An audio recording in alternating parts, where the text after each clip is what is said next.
अंमली पदार्थांच्या विरुद्ध अत्यंत प्रभावी कारवाई करण्यात येत आहे, ज्याच्यामध्ये crime branch, anti narcotic cell, police station सर्वांचा मोठ्या प्रमाणावरती सहभाग आहे। गेल्या वर्षभरामध्ये जवळपास आपण नार्कोटिक्सच्या विरुद्ध 251 गुन्हे दाखल केलेले आहेत, ज्याच्यामध्ये 365 आरोपी अटक करून जवळपास 2 कोटीपेक्षा जास्त मुद्देमाल हा आपण जप्त केलेला आहे।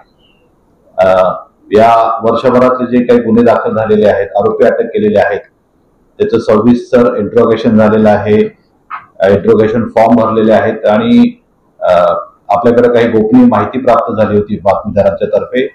तसंच काही टेक्निकल अनालिसिस आमच्या अधिकाऱ्यांनी, विशेषतः डीसीपी क्राईम नवले यांनी नवीनच चार्ज घेतल्यानंतर त्याचा अभ्यास केलेला होता।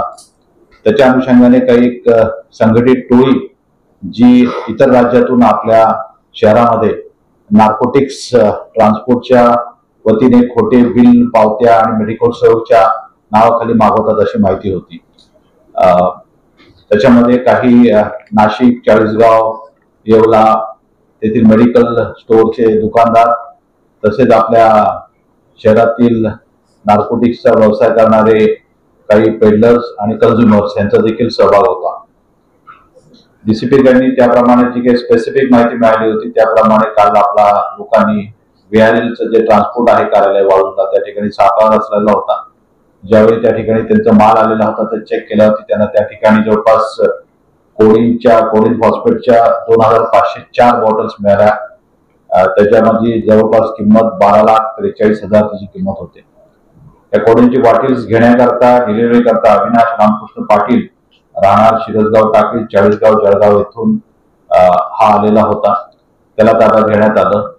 त्याच्याकडे तपास करता, चौकशी करता त्याचा भाऊ रुपेश पाटील नाशिकचा हा त्याच्यात इन्व्हॉल्व असण्याचं समजलं। आमची टीम नाशिकला लगेच रवाना करण्यात आली आणि त्या ठिकाणच्या टीमने आम्ही रुपेश पाटलाला ताब्यात घेतलं।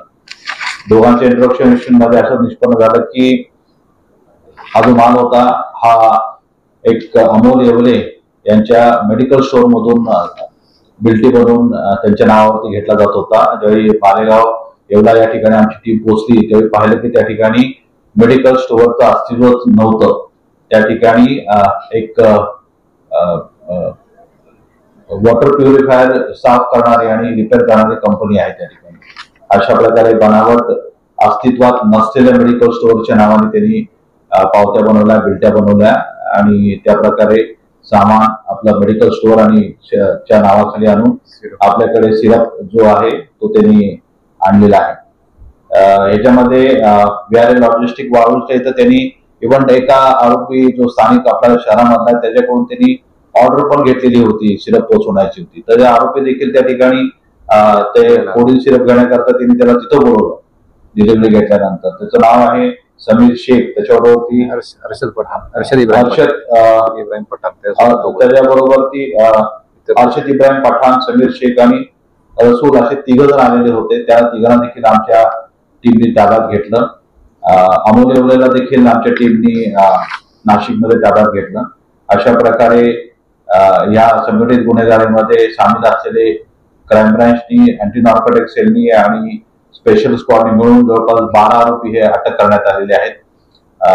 जवळपास या गुन्ह्यामध्ये आणि या टोळीमध्ये 41 आरोपी आतापर्यंत निष्पन्न झालेले आहेत, त्यांच्या विरुद्ध गुन्हा दाखल केलेला आहे आणि ते सर्वांवरती देखील आम्ही अटकेची कारवाई करू।